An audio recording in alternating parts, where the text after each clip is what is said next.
पंचस्तिकामध्ये गाथा नंबर 49 बघत होतो जयसेनाचार्यांची. शेवटचे 1-2 ओळी राहिल्या होत्या. मिच्छता अण्णाणं अविरधी भावय भाव आवरणाण्ययं पडुच्च काले तह दुण्डय दुःपमाणं च.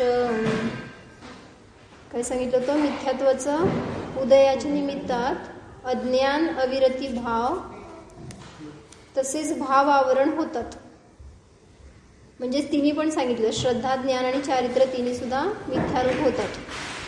उसी प्रकार नेय के आश्रय से तत्व विचार काल में दुर्नय और दुप्रमाण होते हैं. म्हणजे नेय तत्वाचा आश्रय करून तत्वाचा विचार करत असताना प्रमाण आहे ते दुप्रमाण होते आणि नय दुर्नय रूपाने परिणामन करतात.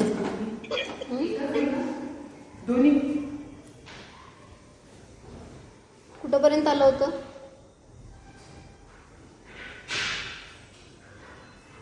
खालचे 1-2 लाईन राहिले होते फक्त ना, का पूर्ण झालं होतं?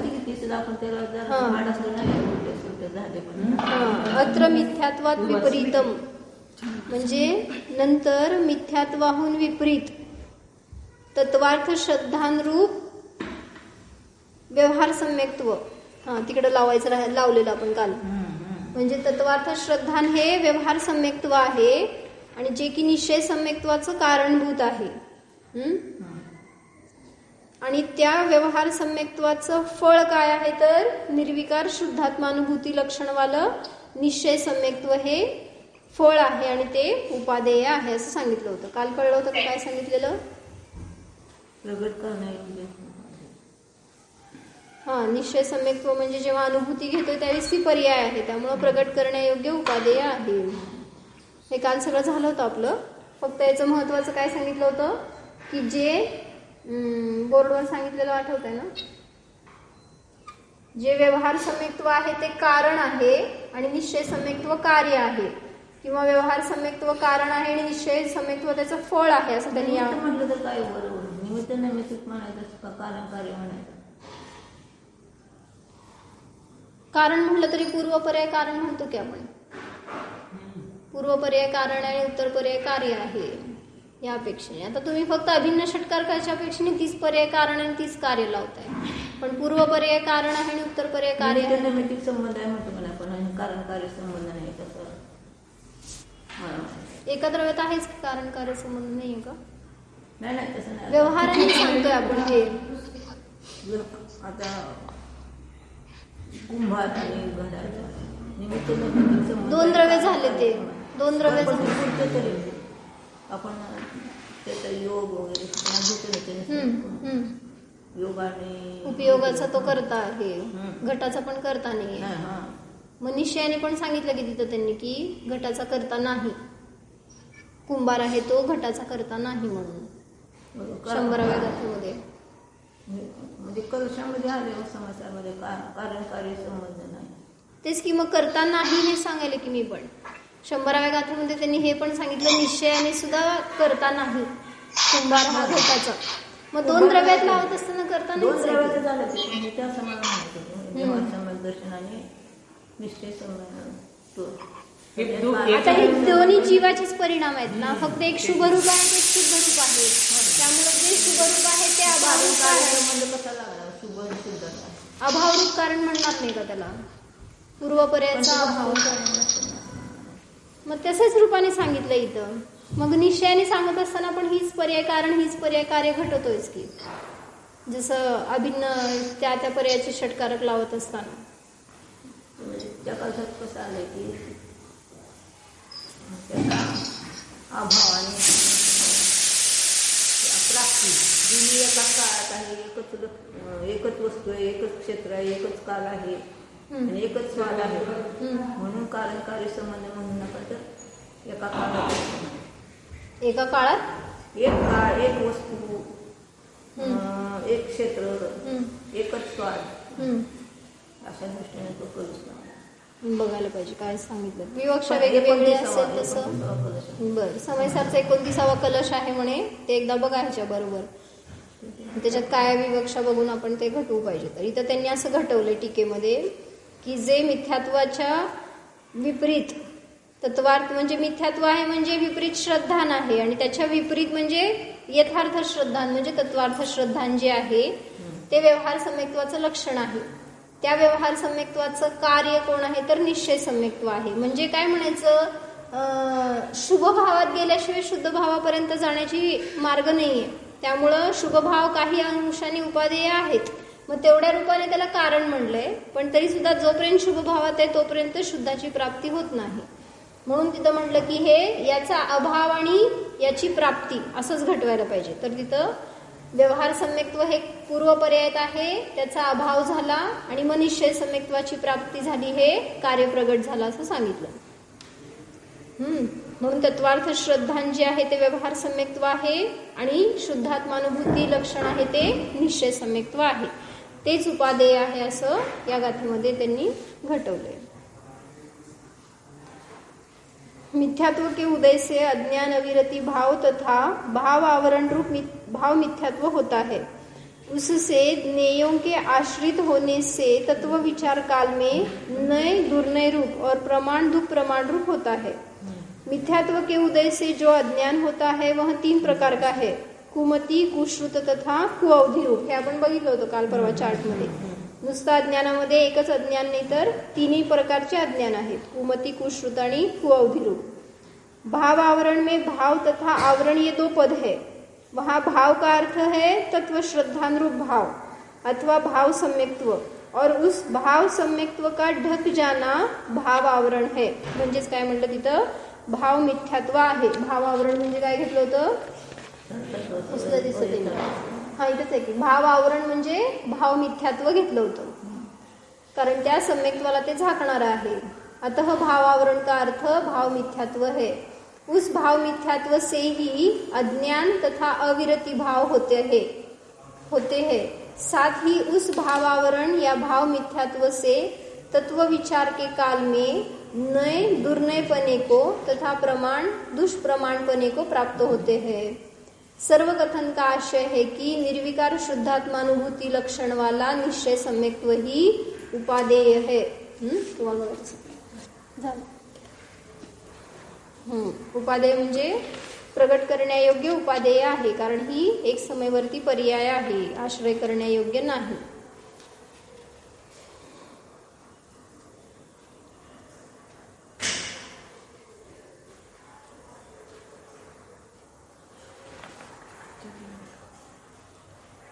नय लावले होते आपण ह्याच्यामध्ये. काय नय लावले होते, भाव आवरणामुळे जीव मिथ्यात्वी आहे. कुठला नय, प्रीते. भाव आवरणामुळे जीव मिथ्यादृष्टी आहे. कुठला नय, हा उपचरित सद्भूत व्यवहार नाही. द्रव्य मिथ्यात्वाचं निमित्त असताना जीव मिथ्यात्वी आहे. हा अनुपचरित असद्भूत व्यवहार नाही. आता सांगा उपचरित असद्भूत मध्ये काय घटवायचं. उपचरित असद्भूत व्यवहारण्याने मी मिथ्यात्वी आहे का.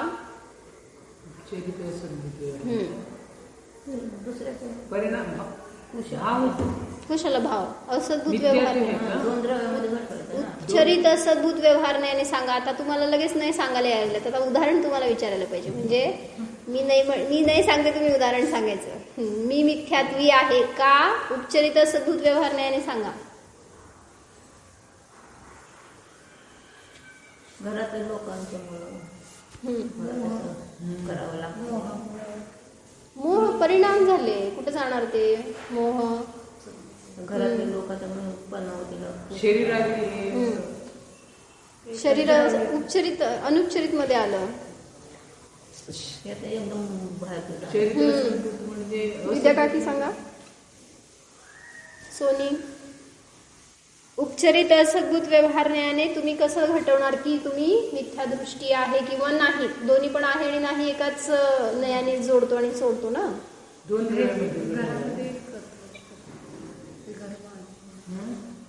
घर माझे आहे.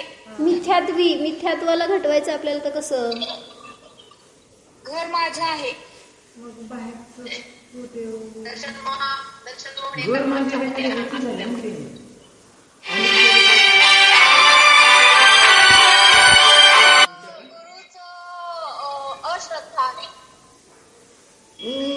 तुम्ही सगळं कुठं कुठं सांगायला, परिणामाकडे सांगायला ते सद्भूत व्यवहार न्यायामध्ये येते. असद्भूत मध्ये उपचरित असद्भूत सगळ्यात खोट्यातला खोटा नाही. 2 द्रव्यांचा संबंध दाखवायचा तुम्हाला. मी उदाहरण सांगितलं की लगेच सांगता येईल. बरं, आता हे मिथ्यात्व म्हणजे आपल्याला हे श्रद्धानाकडनं जायचंय ना, त्यामुळे तसं लावा. कुठं जाणार द्रव्य कर्म? अनुपचरित असद्भूत मध्ये जाणार. मग मी उपचरित असद्भूत विचारायला लागले. काय सांगताय? माझे घर ठीक आहे की हे तुम्ही जो मिथ्यादृष्टी जीव आहे त्याचा अन्य परद्रव्यामध्ये बुद्धी आहे म्हणून मिथ्यात्व आहे म्हणताय तर ठीक आहे. पण मला ह्याच्या अपेक्षेने सांगा म्हणते मी, जे तत्वार्थ श्रद्धान घटवतोय ना आपण, या अपेक्षेने. त्यांनी सांगितलं होतं उत्तर.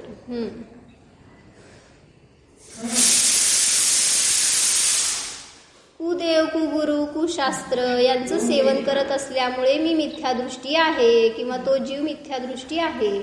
सोपं आहे. परद्रव्यामुळं तर आपण काय होत नाहीये. मग परद्रव्याच्या निमित्तात मी मिथ्यादृष्टी आहे किंवा कोणी सम्यक दृष्टी नाही असं जर म्हटलं तरी सुद्धा कुठला नाही झाला.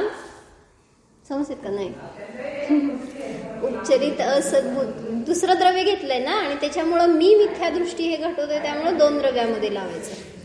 किंवा मग वितरागी भगवंतांनाच सरागी मानलं तरी सुद्धा मिथ्यात्व झालं ते. म्हणजे आहेत समोर वितरागी भगवान आणि आपण काय म्हणलं, त्या भगवंतांनी मला सुखी केलं, त्यांच्यामुळं मी सुखी आहे किंवा त्यांनी मला दिलं. हे श्रद्धानावर लावायचं होतं. इथं श्रद्धानाचं प्रकरण चाललंय ना, समजण्यासाठी म्हणून ती मिथ्यात्वीची मान्यता तशी आहे की नाही असं नाहीये, पण या अपेक्षेने तिकडे जायचं होतं. म्हणून तत्वविचार काळामध्ये जेव्हा त्या परद्रव्याला आश्रय करून तो जीव मिथ्याभाव करतोय त्यावेळेस तिथं ते मिथ्या श्रद्धा, मिथ्या ज्ञान आणि अविरतिरूप परिणाम आहेत हे सांगितलं त्यांनी. अश्रद्धान म्हणत असताना 7 तत्वावरचं अश्रद्धान. मी मानतो किंवा सुख दुःख म्हणजे तत्वार्थ श्रद्धांमध्ये जेव्हा निश्चय सम्यक्त्व सांगतोय किंवा त्याच्या सहचर असलेलं जे व्यवहार सम्यक्त्व आहे त्याचं लक्षण काय केलं होतं? 7 तत्वाचं यथार्थ श्रद्धान. मग 7 तत्वावर घटवा म्हणते. यथार्थ श्रद्धान कसं? जीवाबद्दलचं यथार्थ श्रद्धान 7 तत्व माहिती आहेत कुठली?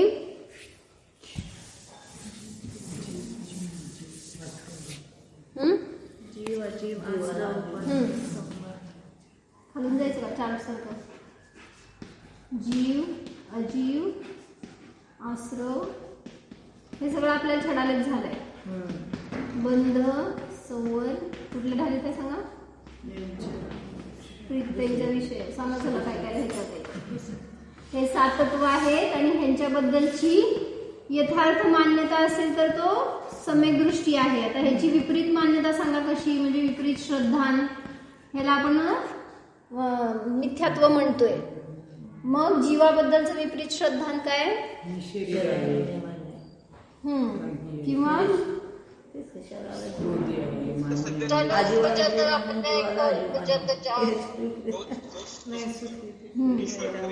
म्हणजे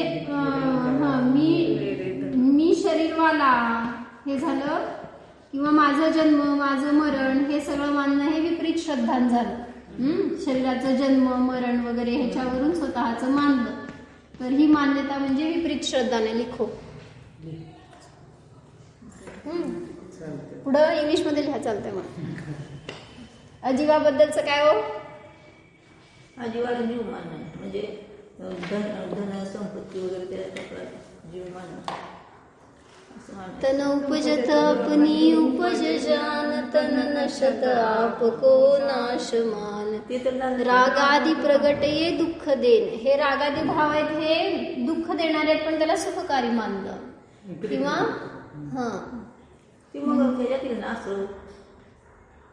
कुठं आश्रवाचं पुढचं आहे ना, काय म्हणा पुढं?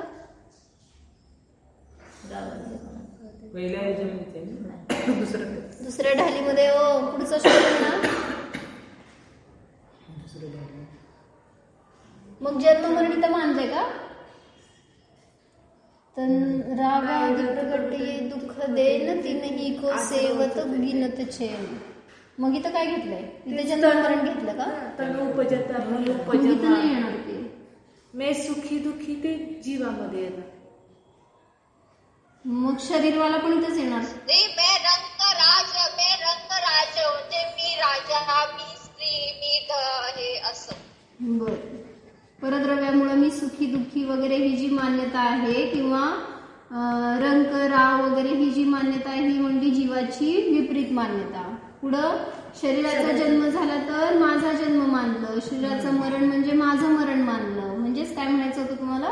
पुद्गलाला जीव मानलं आणि जीवाला पुद्गल मानलं. थोडक्यामध्ये असं म्हणा, जीवाला आजीव मानणं म्हणजेच पुद्गल मानणं किंवा आजीव मानणं. आजीव उलट करायचं का?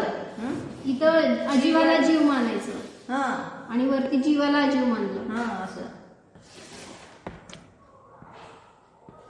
अजीवाला जीव मानलं ही जीवाची विपरीत मान्यता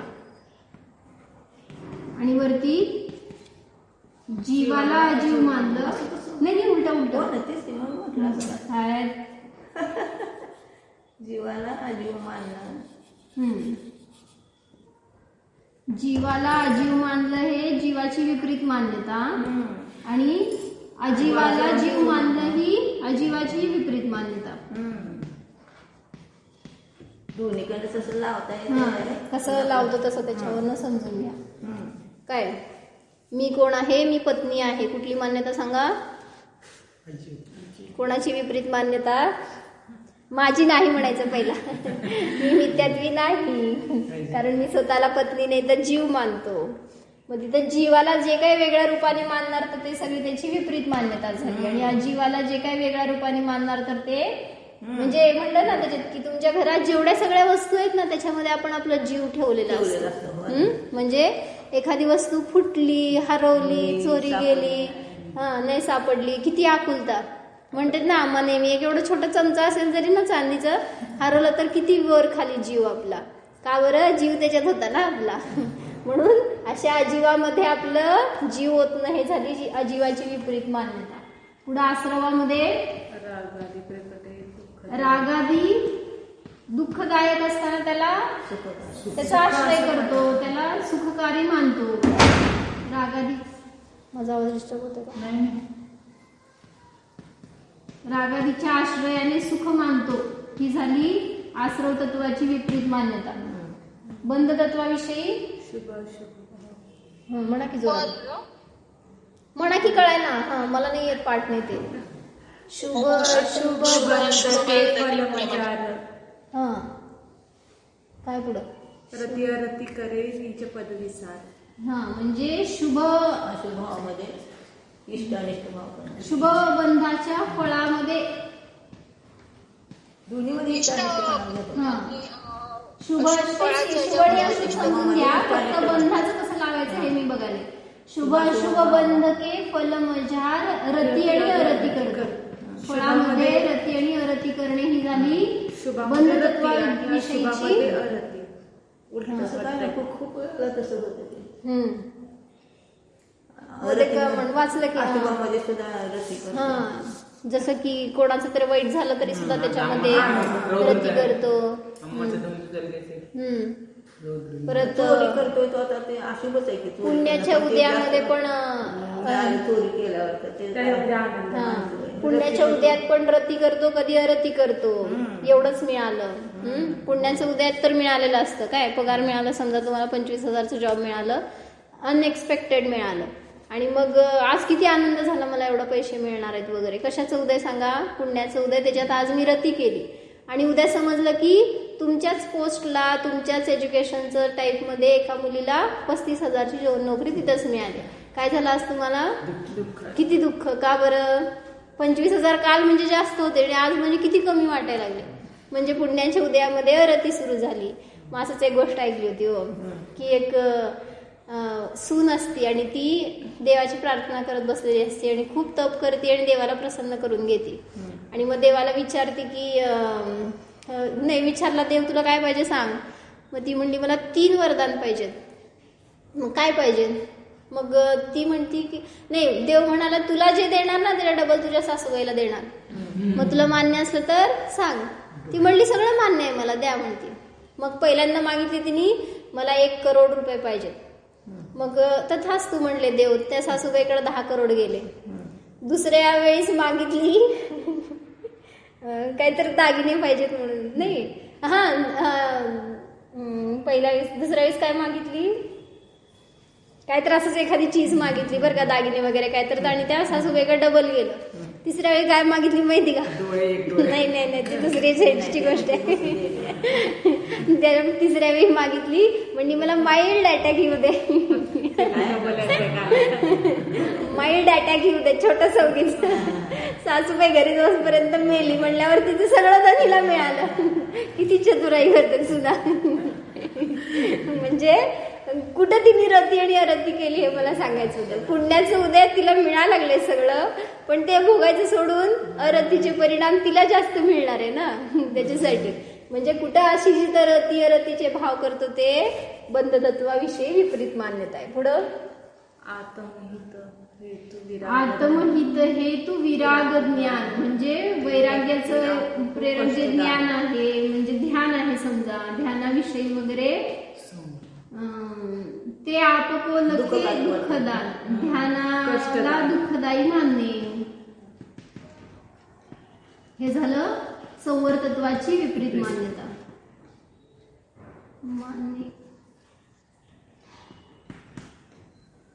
ध्यानाला दुःखदायी मानणं किंवा जे काही सुखाची गोष्ट आहे त्याला दुःखकारक मानणं, हे झालं स्वभावाविषयीची अरती. हे सुद्धा संवर्ताला देणार आहे, पण ते दुःखकारक मानणं. पुढं रोकेन चाह, म्हणजे शक्ती खोल. सांगा विपरीत मान्यता. निर्जरा तत्वाविषयी विपरीत मान्यता काय? परिणाम केल्यानंतर माझं निर्जर होते, हे विपरीत मान्यतेच आहे. ते कुठं जाणार, इथं जाणार. स्वतःची शक्ती, इच्छा शक्ती. रोकेन चाह निज शक्ती खोय, म्हणजे तपाने निर्जरा होतीये पण तपाने निर्जरा नाही मानत, आणि इच्छा करतो आणि स्वतःची शक्ती घालवतोय. म्हणजे तपाच्या द्वारे निर्जरा होती हे न मानणं, हे झालं निर्जरा तत्वाविषयी विपरीत मान्यता. म्हणजे काय म्हणलं, तप संसारासाठी तप करता का नाही तुम्ही? समजा घरात पाहुणे येणार आहेत आणि तुम्ही असं जेवायला बसणार होता आणि पाहुणे येऊन उतरणार आहेत, कळलं काय झालं, जेवण ठेवलं बाजूला आणि परत स्वयंपाक करायला उभारलो. तप केलं का नाही? तुम्हाला ते स्वयंपाक सगळं करून ठेवून नंतर पाहुणे आल्यावर त्यांना जेवून मग तुम्ही जेवायला बसला. एवढ्या वेळपर्यंत आपण त्याग केला का नाही त्या जेवणाचं, त्या भोगाचा? मग तिथं अनिच्छापूर्वक काय म्हणायचं, परवश होऊन त्याग केला, त्याच्यात निर्जरा नाहीये. पण तेच आपल्याला म्हणलं की आज तुम्हाला विधान करायचंय बरं का, 2 तास तर बसावं लागेल. तुम्हाला काय झाली आपुलता, कधी स्वयंपाक करी, कधी जीव, कधी खाऊ. म्हणजे तिथं स्ववश होऊन कधीच आपण निर्जरा केली नाही. मी मध्ये म्हणलं होतं ना तुम्हाला एक वाक्य, मला आठवेना म्हणून, ते हे होतं, परवश होऊन जेवढी अनंत निर्जरा केली तुम्ही, म्हणजे अनंत दुःख सहन केलं, त्याचा अनंतवा भाग जरी स्ववश होऊन केला असतं तर आज मोक्षाला गेलो असतो. काय सांगा वाक्य? परवश होऊन जे तप केलेले, तप नव्हे, जेवढं अनंत दुःख भोगलं त्याचा अनंतवा भाग जरी स्ववश होऊन भोगला असतं ना, तरी सुद्धा मोक्षाला गेलो असतो आज आपण. तुम्ही संसारासाठी जेवढं काय दुःख सहन करता, कधी काय त्याग करता, कधी सोडावं लागतं तुम्हाला, किंवा म्हणलं ना अनंतवा भाग जरी आपण स्ववश होऊन भोगलं असतं, सोडलं असतं, त्यागलं असतं, तर मोक्षाला गेलो असतो. अनंत दुःख परवश होऊन जेवढं अनंत दुःख भोगलं त्याचा अनंतवा भाग जरी आपण स्ववश होऊन म्हणजे स्वतःच अनुभूतीपूर्वक केलं असतं तर मोक्ष अवघड नव्हता. पुढं निर्जराचं काय सांगितलं, चाह निज शक्ती खोय, म्हणजे स्वतःची इच्छा, म्हणजे इच्छा लपवून ह्याला इच्छा काय केलं आपण? इच्छेचा विरोध न करता स्वतःची शक्ती घालवणं. इच्छेच्या विरोधाला तुम्ही म्हटलं कपाला निर्जर न मानणं. तेच की, पण सोप्या भाषेमध्ये काय त्यांना सांगायला म्हणून असं. थांबवत नाही. त्यामध्ये आपली शक्ती घालवणं. हा बरोबर. इच्छेच्या निरोध, तेच बघत होते कसं लावायचं त्याला. इच्छेचा निरोध करणे याला दुःखकारी मानणे. इच्छेचा घात झाला तर तिथं दुःख मानणे. बरोबर. तर इथं झालं हे निर्जरा तत्वाविषयी विपरीत मान्यता. आता मोक्षाविषयी काय आहे? शिवरूप निराकुलता अनुजोग. म्हणजे इंद्रिय सुखासारखं मोक्ष सुखाला समजणे. निराकुल सुख आहे न मानणं. मोक्ष म्हणजे निराकुल सुख आहे ना, हे न मानणं. म्हणून लोक म्हणते ते मोक्षात जाऊन काय करायचं? दिवसभर रिकामं बसायचं का? निराकुलतेला मोक्ष. निराकुल सुख म्हणजे मोक्ष न मानणे. निराकुल सुखाला मोक्ष न मानणे.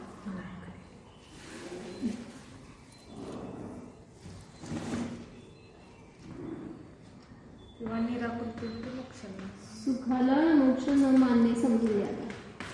निराकुल सुख आहे तर ते मोक्ष आहे, पण तशी मान्यता न करणे. इंद्रिय सुखाला मोक्ष मान. हा म्हणजे काय म्हणायचं, सगळ्यात ग्रेटेस्ट सुख तुम्हाला मिळालं तर तुम्ही तिथं मोक्षाचा आनंद झाला म्हणता. काय लाख रुपयाची लॉटरी लागल्यावर काय होणार? लाख नाही, कमी झाले आता. करोड रुपयाची लॉटरी लागल्यावर किती अतिंद्रिय आनंद होतो म्हणतो. काय जगातला सगळ्यात मोठा आनंद आपल्यालाच. मग त्या सगळ्या आनंदाला आपण अत्युच्च आनंद मानतो. हीच मान्यता विपरीत आहे. ऍक्च्युली मोक्ष सुखासमोर दुसरं कुठलंही सुख नगण्य आहे.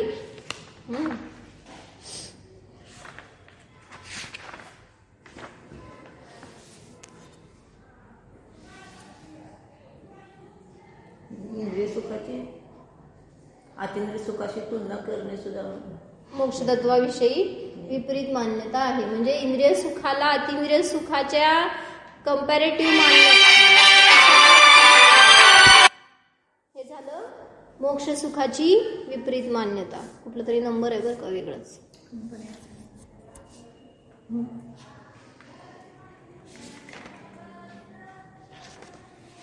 सगळं समजून काय फायदा? विपरीत मानाचं सोडायला पाहिजे. असं मी तुम्हाला सांगणार, तुम्ही मला सांगायचं. त्याचे चिंतन करायला पाहिजे पूजा. म्हणजे हे विपरीत मान्यता म्हणजे आपण जीव कशामध्ये जीव कशामध्ये हे शिकलेले आहे, पण हे विपरीत मान्यतेने आपल्याला किती दुःख आहे. आईकडनं एवढंच घेऊन जायचं आल्यावर शिदोरी, दुसरं काय नेऊ नका. एरवी फोन केला तरी तेच बडबड करते, दुसरं काय करते म्हणते.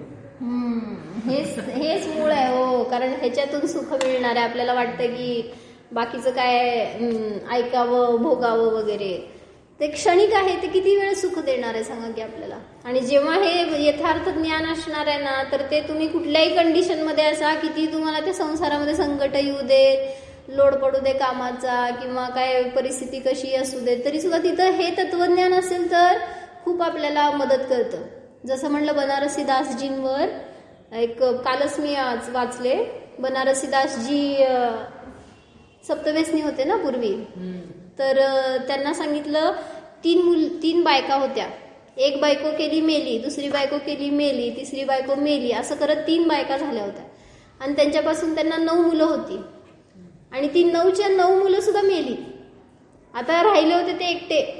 पण तरी अशी कंडिशन असताना सुद्धा त्यांना कशाचा शोक नव्हता, किंवा खेद करत बसले कसं मी जगू, असं काही नव्हतं म्हणले.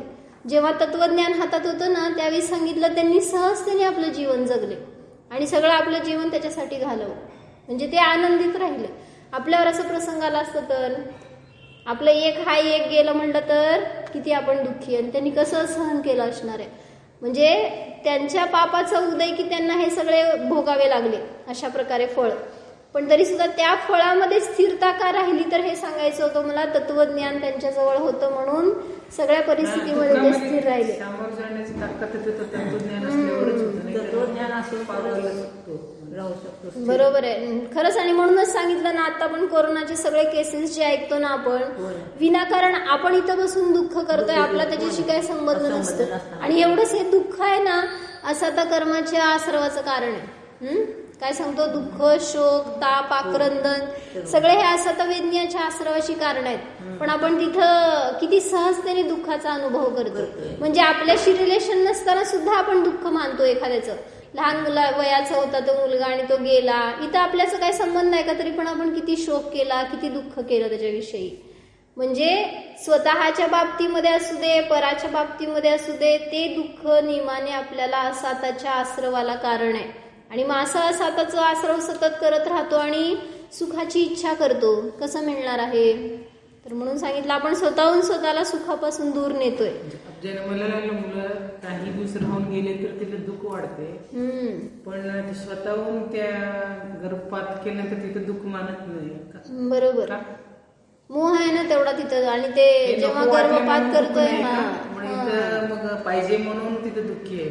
म्हणजे एखाद वर्ष राहून महिले तर गेले तर त्याचे किती दुःख. लहान मुलगा आहे जन्मला आणि त्याच्याबद्दल आता एक अटॅचमेंट आली ना, जेव्हा जन्म झाला त्याच्यानंतर किती मोह वाढत गेला. मग ते शास्त्रावर ठेवू नका. मग ते आपण त्याच्याविषयी किती आकुलता आणि किती दुःख करतो. आणि तेच म्हटलं गर्भामध्ये आल्यावर जे ते नको वाटल्यावर तुम्ही कसं सहजतेने गर्भपात करताय. मग हे सांगितलं किती मोठं पाप आहे, महापाप आहे ऍक्च्युली ते. कुठल्याही जीवाला आपल्याला मारण्याचा हक्क नाहीये. पण त्याच्यात आपण जर अशी परिणती केली तर त्याच्यासारखं आपल्याला दुःखाची दुसरी गोष्ट नाही. तो जीव पुन्हा येणार आणि आपल्याला मारणार, आपण पुन्हा त्याला मारणार, हेच करत राहणार. म्हणून कधी असले भाव न होत. कसंही असू दे, ते जरी अनेकांचं असं केसेस ऐकलं की ते गर्भ इमॅच्युअर्ड आहे किंवा काहीतरी हँडिकॅप्ड आहे असं कळलं सोनोग्राफीमध्ये, तरी सुद्धा त्यांनी त्या गर्भाला जन्म दिला. का बरं? त्याला मारण्याचा हक्क नाही आहे आपल्याला. आणि शेवटी त्यांनी त्याची पर्याय घेऊन जन्मणार आहे. आपण काय थोडी ना त्याला बदलवू शकणार आहे. पण ते जन्माला दिलं आणि त्याचं आयुष्यभर पालन केलं व्यवस्थित असं. म्हणजे त्यांना म्हणायचं इथं की गर्भातल्या जीवाला मारलं तर तुम्हाला दुःख वाटत नाही, आणि जे जन्मलेलं आहे ते मेलं तर दुःख वाटतंय. असं का? कुठली मान्यता? कुठली विपरीत मान्यता? सगळ्याच विपरीत मान्यता आहेत. त्याच्यामुळं मी सुखी, त्याच्यामुळं दुःखी, त्याच्यामुळे ते गेलं बरं झालं सुखी आहे आता, त्याचं चांगलं मूल जन्मलं लगेच सुख मानलं. हे सगळ्या विपरीत मान्यतेमुळं संसारात पुन्हा पुन्हा अडकतोय. म्हणून एवढंच शिकवण घ्यायची सगळ्या प्रथमान योगातून की तटस्थता सगळ्या गोष्टीमध्ये आपल्याला सहाय्यक आहे. म्हणून त्यांनी म्हणलं ना, एक त्या ह्यांचं वाक्य आहे की समंतभद्र महाराजांचं, काय वाक्य कॅलेंडरचं? विपरीत परिस्थितीमध्ये हळहळ करतो तो मोक्षाचा अधिकारी नाही, असं काहीतरी समथिंग एका वाक्य आहे. मग त्याच्यामध्ये त्यांनी हेच सांगितलं की जेव्हा आपल्यावर संकटामध्ये संकट काळी जो हळहळ करतो तो